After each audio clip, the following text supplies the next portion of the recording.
ในสมัยพุทธกาลมีชายผู้หนึ่งชื่อว่าองคุลิมาน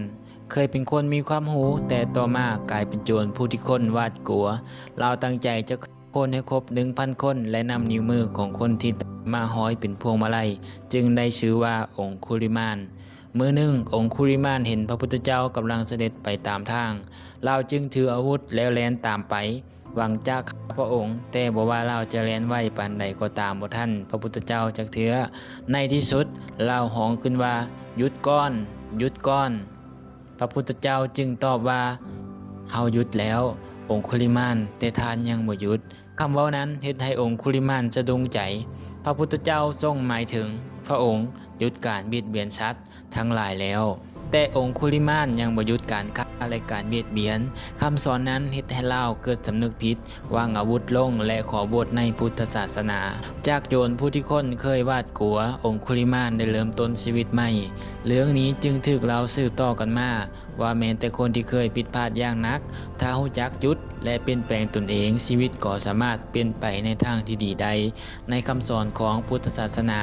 พ่อแม้ถูกยกย่องว่าเป็นผู้มีพระคุณอันยิ่งใหญ่เพราะเป็นผู้ให้กำเนิดเลี้ยงดูอบรมลูกมาแต่น้อยดังนั้นการเบียดเบียนการทำร้ายหรือเฮ็ดความชั่วต่อพ่อแม่จึงถูกมองว่าเป็นกรรมอันหนักหลายในคำสอนยังมีเรื่องอนันตริยกรรมซึ่งเป็นกรรมอันหนักและหนึ่งในนั้นก็คือมาตุฆาตและปิตุฆาตการฆ่าพ่อฆ่าแม่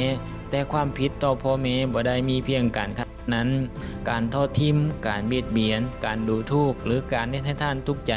ก็เป็นสิ่งที่ควรหลีกเลี่ยงเช่นกันบางครั้งเฮาอาจคิดว่าพ่อแม่จะอยู่กับเฮาไปอีกดนแต่ความจริงคือชีวิตของคนเฮาบ่แน่นอนถ้ามื้อนี้ยังมีพ่อและแม่อยู่ข้างกายอย่ารอท่าให้เสียท่านไปแล้วจึงเสียใจ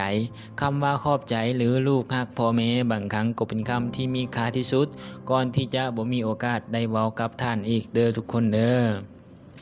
ฝากกดไลค์กดแชร์ถ้าคิดคือกันเรื่องนี้เป็นเรื่องขององคุลิมานที่เคยที่จะทำการทำร้ายแม้ตัวเองโดยพระพุทธเจ้านั้นได้นิมิตเห็นและก็ฮู้อนาคตบ่แม่นฮู้อนาคตเนาะฮู้ว่าองคุลิมานนั้นกำลังจะทำกรรมที่มันหนักหนาเนาะเพิ่นก็เลยไปดักไว้อย่างประมาณนี้แหละเนาะประมาณนี้แหละทุกคนฝากเลยเด้อ